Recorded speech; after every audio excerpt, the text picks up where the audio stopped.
job, Elrona. Thank you. Thank you for setting the stage before I joined. Yeah. So I could focus more on my proper job. One thing that was a really, really good win was from the business side, the financial aspect. A lot of other leaders in your position, this would be like a dream scenario. What would you consider some key wins of having that local HR support? Without Elrona's support, SNK support, it was really, we're reinventing the wheel every single time we moved somebody over. Contracts were done on a kind of negotiation, case-by-case basis, and there was no standardization. So why were we being replaced? No, I can answer that if I may. I mean, it was really just because of the... What advice would you give for someone in a similar position that you were maybe 5-6 years ago, expanding regional operations, setting up shop for the first time here? It was really, really perfect timing to bring Elrona and the company into the picture and to really support us from those initial days when we started to significantly grow. Our guest on today's episode is Stuart Wilson. Stuart is the president and CEO of Packers Plus Energy Services, which is a company that is based, or the headquarters was based out of Calgary in Canada. And over the past years, they have moved their headquarters to Dubai and to support the local operations across the GCC. Now, we worked with them back in the day. Actually, Elrona worked with them even before I was part of SNK HR Consulting. She helped them establish their HR foundation, helped grow the team, and even found her replacement. You're going to hear that entire story on today's episode, so let's get started. Welcome, Stuart, and thank you so much for doing this with us. We are so grateful that you took the time out to spend this morning with us. When Elrona and me were wondering, thinking about who to invite on the podcast, your name was again up there, having worked with you, right in our early days. So we are very grateful that you took time to spend with us this morning. Yeah, and I remember, you and I have spoken about doing an episode like this for a few years. So I'm glad it's now come to, reality. Awesome. Yeah. Right. I think to get started, would you be able to tell us just a little background of yourself, your journey into Dubai and setting up Packers Plus over here? Yes, absolutely. So, first of all, pleasure to be with you and appreciate the invitation. It's been a really, really long and varied journey over my career and the time with Packers Plus for sure. So 27 years in the energy industry, and 15 of those have been in the Middle East. So between Dubai, Saudi, back to Dubai, a lot of work in Kuwait, Oman. So I'm very, very familiar, and this is almost like my second home in the Middle East. So that's been really, really great. 11 years with Packers Plus, all in Dubai. So 4 years ago, I was promoted to the role as CEO and president. It was a little bit of the right place at the right time because we were building the Middle East from scratch. We kind of started from the beginning with a very, very small team, around about 12 people in the Dubai office at the time. And then we really, really grew that to over 80 people now. So wow, it's been a really successful story and successful journey. So as CEO, I'm managing the company from a global basis. We moved our headquarters from Canada to the Middle East just because of the activity, a lot more focused on the growth and expansion in the Middle East, and it made better sense to base our headquarters here. So that was a really, really big transition, both for myself and for the company. Yeah. But again, it's been very, very worthwhile, very beneficial, and from the financial point of view, we're doing excellent for the company.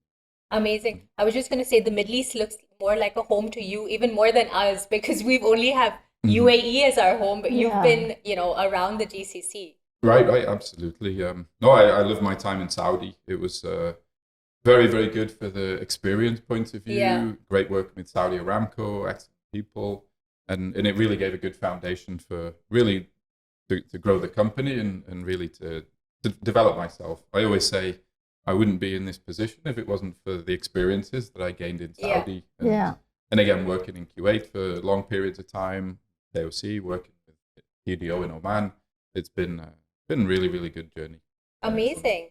And so what prompted you to reach out to us? Because you worked with Elrona even before I was part of SNK. So your history is even, precedes me. Yeah, in SNK 1.0 version. Yeah. Absolutely. So no, it was a real challenge at the time with managing this expansion, managing this growth. That was a little bit before I became CEO even. So I was the director of the Middle East. And what we saw was this shift towards the Middle East. All our support from the HR point of view was coming from Canada, coming from North America. And that left us with a lot of gaps, a lot of challenges, a lot of things that we needed to improve on. And it was really, really perfect timing to bring Elrona and your company into the picture and to really support us from those initial days when we started to significantly grow. So it was really good timing to have that support.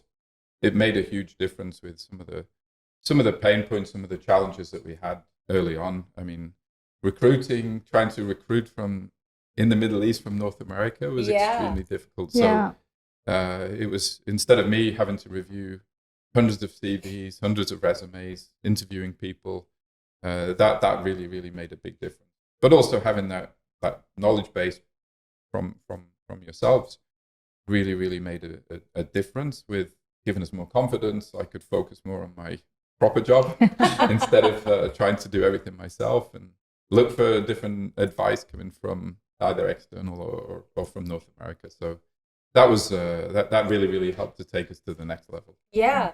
And so can you recall some of the challenges that you did face in those early days? Recruitment is a big one, and it always is. It's very, it's time intensive, time intensive. And it's so important, obviously, to get that right, But even beyond that, I remember, when Elrona was talking about working with Packers Plus, I was still working in my corporate life, and she had lots of experiences to share of bringing that local knowledge, right? Yeah. I remember my initial days was where we were talking, and from an employee's point of view, I saw a sense of a relief almost to have another face of HR to kind of come and bounce off. So while I was helping you from a leadership point of view, the line managers and the employees also found it, an approachable sort of a route rather than having to wait for Canada with the time zone difference and so on. And I also remember I did some one-to-ones with all the employees, and the kind of feedback they got is we needed this local support. So I'm glad you're here. And the requests and the queries varied between for themselves as line managers to their families, sometimes needing some help and so on. So it was quite diverse, but that comfort that people here are cared for in a way was kind of what was coming through. So I'd say definitely employee engagement, having somebody face to face where they can bring their questions, any things that they don't want to bring to management, for example, they can confidential things is important. So having that in office, in person presence was really, really really good, really, really helped to support things. The second one was really from the contractual point of view. What I found kind of pre SNK was our contracts were done on a kind of negotiation case by case basis. And there was no standardization at all. So it really, really made things challenging that one person had this in their contract, the other person had this.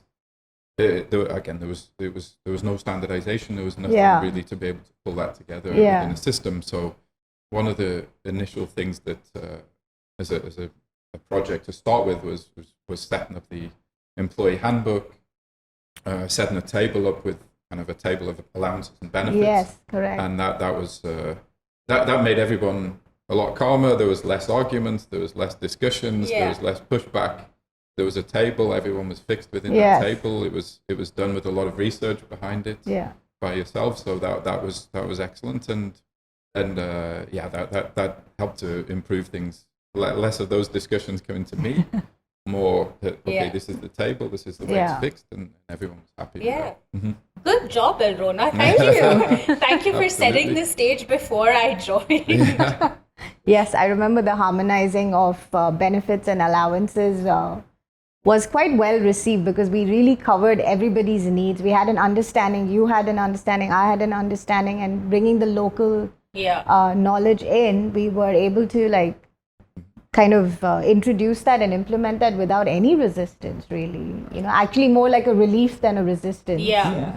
You know, what's interesting is we talk about the value of HR in a business, right? And like, I feel like I'm literally in the middle of two people, one speaking HR language and then the business talking about how it's received. So when Elrona spoke about exactly the same thing you spoke about, she called it harmonization. And when you spoke about it, you know, there was such a business element to that. And it's so lovely to see it come together, to be able to kind of articulate on the same platform, you know, this is what we do, but then this is how it's felt on the ground, and how you explain that, you know, with the less conflict and less argument and everything was managed by HR. And I think a lot of other leaders in your position, this would be like a dream scenario, right? Like, don't come to me, this gets managed. We make a one-time effort to set things up, and then moving forwards, it's just kind of standardized. So there, you're spending time on, like you said, growing the business and, you know, focusing on that. And so, what do you think? Like, if you had to think back, or even, you know, over the past 5 years or so, what would you consider some key wins of having that local HR support? Absolutely. So again, coming back to the benefits and allowances, one thing that was a really, really good win was from the business side, the financial aspect. So it was good for the employees, good for them to have a system that they could follow. But overall, it was seen financially as well. So instead of somebody coming in that a single person had the same allowance or even higher than a married with kids allowance, or when it came to schooling, car allowance, everything was so different. So having a system that worked for everybody was great. But the thing that was a big benefit to myself was really the financial aspect. So that was a really good win overall. Other wins for sure was recruiting the right people. You know, we brought some excellent people in, you know, that really helped to grow the company. So again, when we had to interview people, recruit people for Saudi, for the Dubai office, we've got very, very low attrition, which is great. There's a bit of kind of chosen attrition. People want to go back home, for example. Bringing people from Canada, you know, not for everybody. They stay for a couple of years and then leave. But it put more emphasis to recruit locally, and that made a big difference. That was a really, really good win of having that support, having that knowledge. Again, when we look at the support people, I'm very good at hiring engineers and technical people, for sure. But when it comes to whether it's marketing or whether it's financial people, support people, that's one of the things that's a little bit out of my realm of responsibility. So again, having that support has been excellent. I want to just say this is not scripted. I feel like this could, you know, double up as an advert for us, because you're kind of, you know, beautifully explaining everything that we talk about in terms of the benefits of having the right HR support. So thank you for acknowledging that. I really, really appreciate it. The touch points, right, in a business environment or in a business cycle, when you're growing versus when you are managing, like we had to do during COVID, or when you are going to a new market, like, you know, when we did that, at every touch point, that added support and that added knowledge of how to approach the same business situation from two aspects, a business as well as an HR function, kind of gives the outcomes are very, you know, not just one. Yes, you get to go into that new market, for instance, but you go with an employee feeling like they have been taken care of and they'll be supported in this new environment when it could be a small team there, right? Second is you give them the comfort that you have done your due diligence, you have done market research, so that their package or their offer is competitive or will look after them where they are. So, you know, when when it's a collaboration between HR and business, that's when you get the best outcomes. When you are trying to fight your own corners, it doesn't always work. So, recognizing that we actually add to the same outcome is how, I think we worked well on that. Yeah, absolutely. Going back to what you were saying, Stuart, with the recruitment piece, we even helped you recruit our replacement. Yeah, which was an interesting position to be in for sure. And again, really, really, really appreciated everything that you did in that, because again, filtering through from hundreds of CVs that came in to, I think we narrowed it down to about 30. Yes. And then down to 10 after the initial discussions. And I only really needed to come in at the very, very last stage. So that was that made things much, much easier for myself. I left it to you to really filter through until we got the really key people. And it wasn't just what was written on the CV or the interview. It was people that were really going to fit within the culture of the company. So that was a really, really good choice. Yeah. I have to tell you a story on that. So when I was doing the screening, right, in the beginning, and I would give an opportunity to the candidates to ask the questions, and they'd be like, oh, how did this position come about? And I would explain the story about, I'm covering this role, I do this, I'm a consultant, and you'll be coming to replace me. They didn't buy it. They didn't buy the fact that I was the one recruiting my own replacement. They thought that, that's really you're doing. It was so then I had to change the different story, saying, no, this is going to be, and then the role also kind of evolved in the process. So I had to tell it differently so that people didn't, then they were, because to be fair to the candidates as well as that, the relationship or the business that we were supporting you is not a common factor in the UAE, right? The fractional, at least it wasn't there. 5 years, 6 years ago, it was not a common way.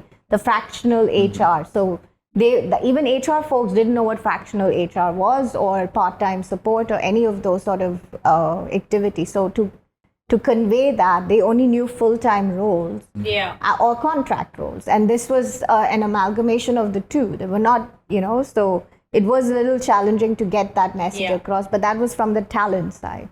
So when the 30 that came in, this was important that they understand that business needs support in many different ways. It's not the same old. It could be done differently. So when they come in, they come with that open mind. But in the beginning, they'll be like, your replacement? Really? Why? And they were more like, oh, are you being made redundant? And it's like, no, none of that. This is how it is. And so then we managed to get the right people to take interest. So why were we being replaced? No, it was.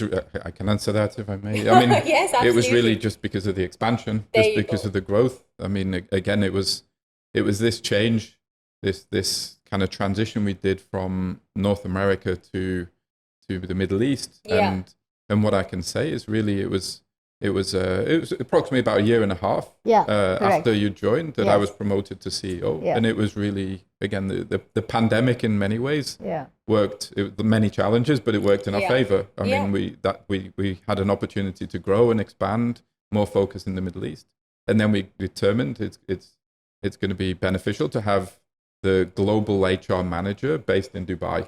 So it was actually a global position that was recruited for. So it was somebody permanent, somebody full time. That's kind of the way it was. The way it was kind of played out in the end. Yeah, and we love such stories, right? Because for us, that is the story of success. Like being part of a business where we support it to a point, and they're on a growth and expansion journey, and now they're kind of all set and primed to scale, and supporting them, bringing in that talent, setting the stage for them to be successful. This is why, those candidates may have been hesitant as to why are you interviewing me and I'm apparently replacing you, but this is like a good story. So many of them didn't understand, and obviously they kind of exited from the application process. But the ones who did understand had different questions to say. So how does it work? And did you, how did you manage this and so on? So the conversation changed eventually. And then people took an interest that somebody said, oh, this is an interesting approach. I'm glad this company is looking at it this way, because they realized that they were addressing a gap rather than just trying to, fill a role. So it turned, but in the beginning, it was maybe even my messaging could have been a slightly different, but it was like, I got like resistance. Yeah, I think this helps me segue very nicely into my next question, which is about people and culture, and how does that fit into your growth strategy of Packers Plus? Yes, absolutely. So people and culture is very, very important. It's been important from day one since the company's foundation. So the original CEO, the original founders were very, very approachable. They were very, very good. They always all different levels of the organization.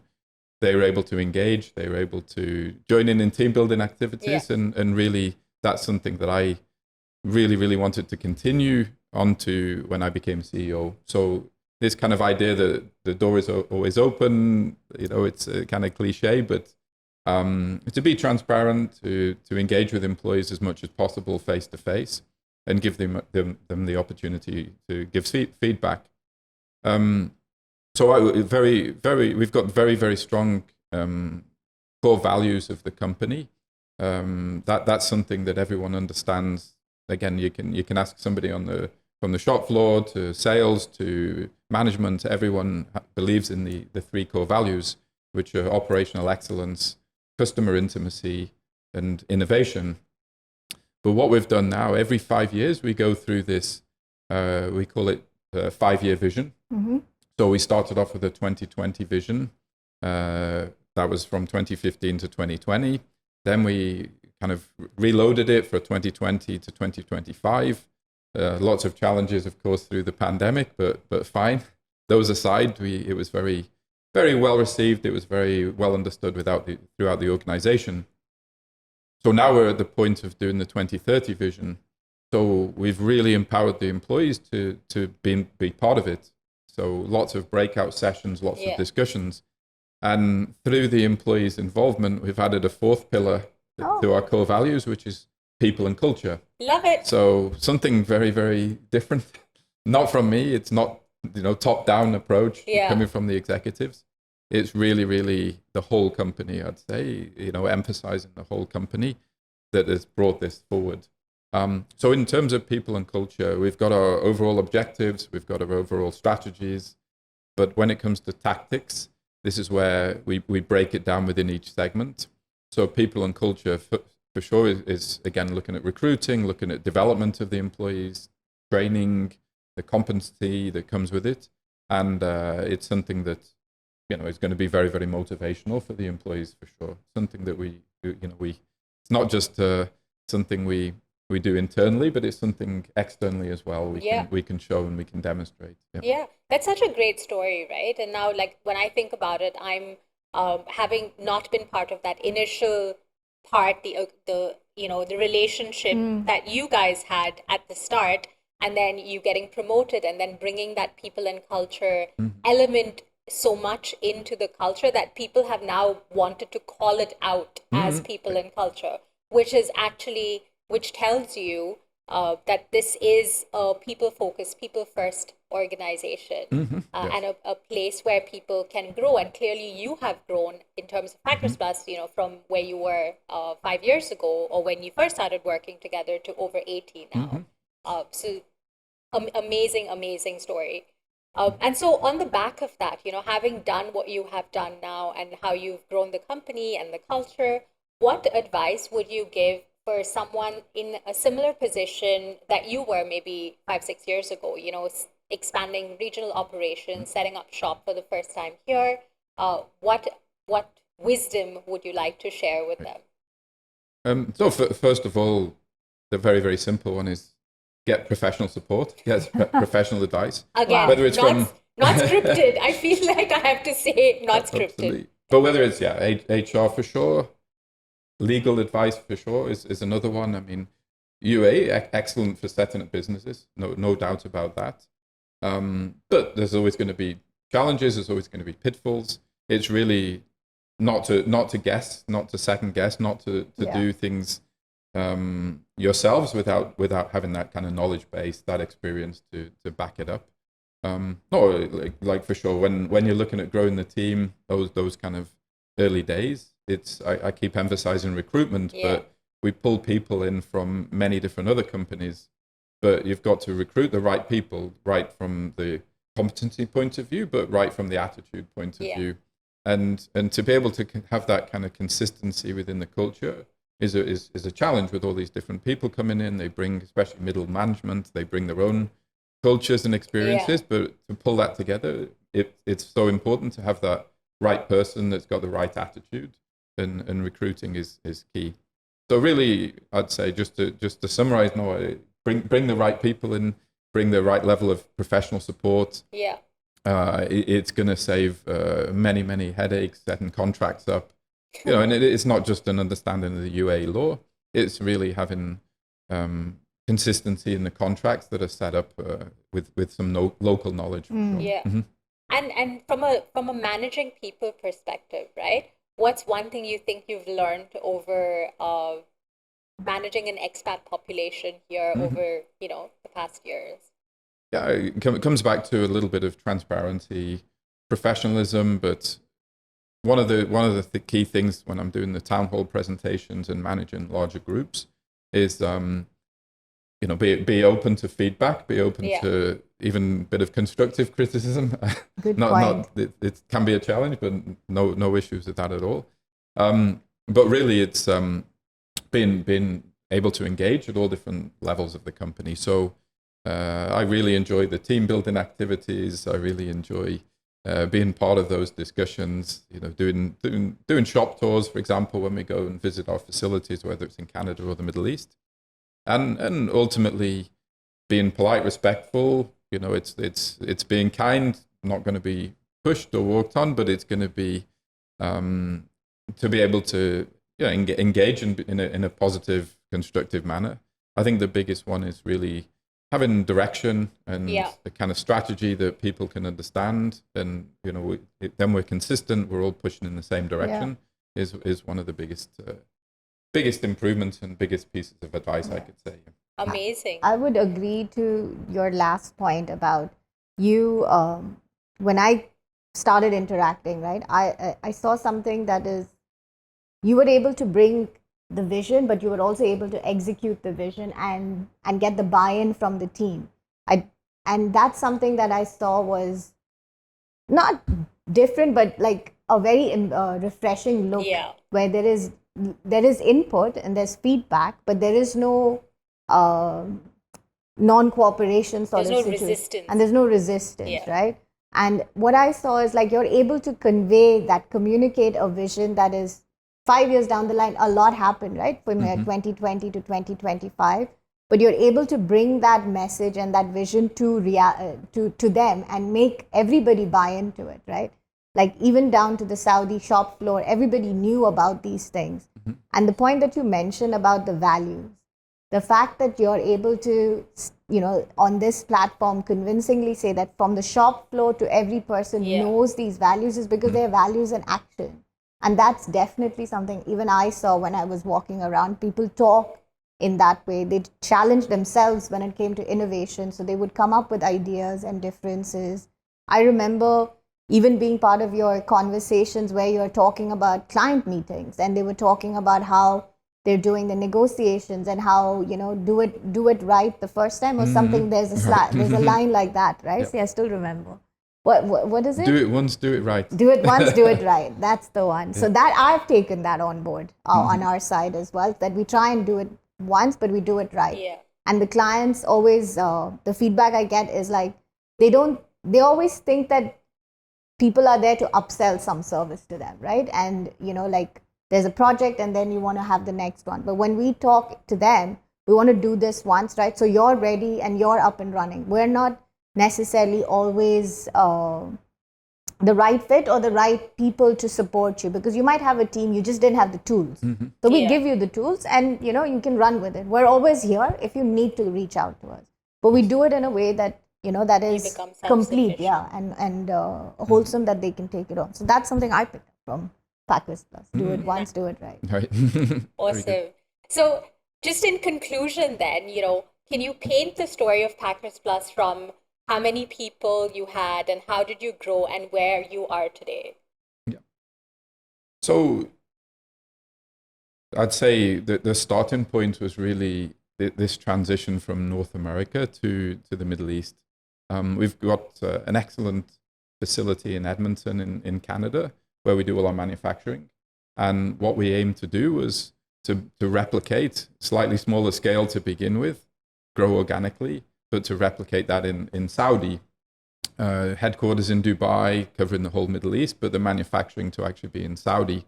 So there was a combination. We bring some people over with the experience that was needed in certain roles, whether it's quality assurance, whether it's production management, etc. Bringing those people over from North America. So again, huge amount of support when it came to moving those people over.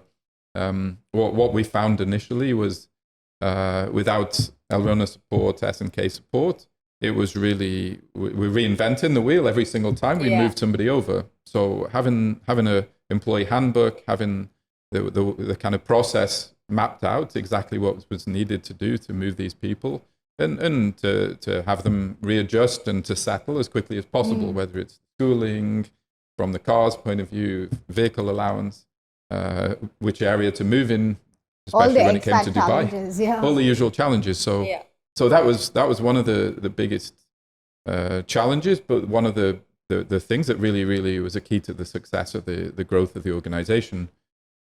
The second part to that was really having the balance between the experts coming over from North America, trying to replicate this in Saudi, but having the local population to be able to support that from the ground up. So the shop floor people, the kind of operators, all hired locally. So we went from just one or two Saudi local populations to 73% now out of our 80 people in the Middle East, 73% locally hired. So again, that comes down to recruitment, that comes down to hiring the right people.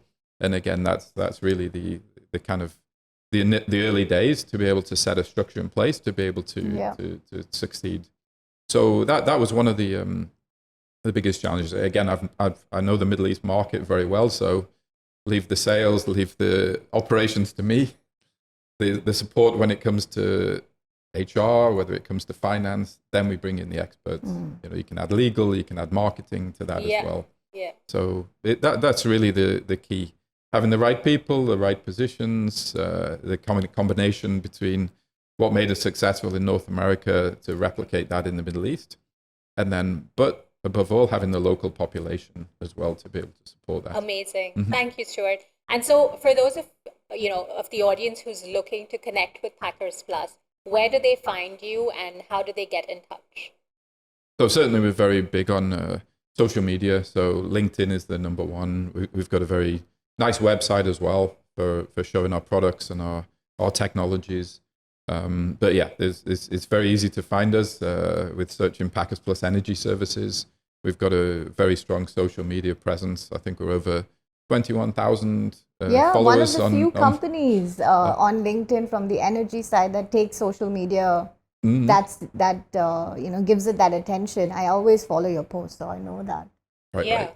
And sorry, please. No, I was going to say many of our posts are a little bit fun as well. They're not just pure technology kind of engineering approach. It shows a lot of the people behind it. Correct. And some of the activities we do, and it gives a bit of a human aspect to it as well. And again, very, very positive, builds our reputation as a kind of family, but very strong on people and culture. Amazing. And just in conclusion, I realized maybe we should have asked this at the beginning, is like, what does Packers Plus do? So what we basically do, it's part of the oil and gas industry, part of the energy industry. So we look at production enhancement through our technology, through our equipment. So what we found was it was really connected to the shale boom in North America 25 years ago. So we were one of the main companies that really drove that business in North America. What we found was it was a perfect fit for the Middle East. It's a little bit of modifications, a lot of engineering required behind it, but the original technology that was successful in North America had a perfect fit for the Middle East market. So what we've been able to do is be nimble, be very fast to be able to support the customers. And again, comes to one of our core values about customer intimacy. But really, it's not just saying, okay, this is what we've got to the customers. It's what are your challenges, what are your needs, and then getting that feedback, and then being very nimble, fast with the engineering to be able to modify our existing tools, our products, to be able to fit the specific market. So what we've achieved in Saudi, Kuwait, they're all kind of bespoke, fit for purpose technologies, but based on our original foundation of the company 25 years ago. Amazing. Awesome. Well, I think that concludes our episode for this time. Thank you for spending this time with us as always. See you in the next episode. Thank you, Stuart, for doing this. Thank you for, again, spending the time with us this morning and just taking the time to share your wisdom and your knowledge with us as well as our audiences. My pleasure. No, thank you very much for your time. Thank you. And good luck for the future. Thanks. Thank you. The same to all of us. And that's a wrap.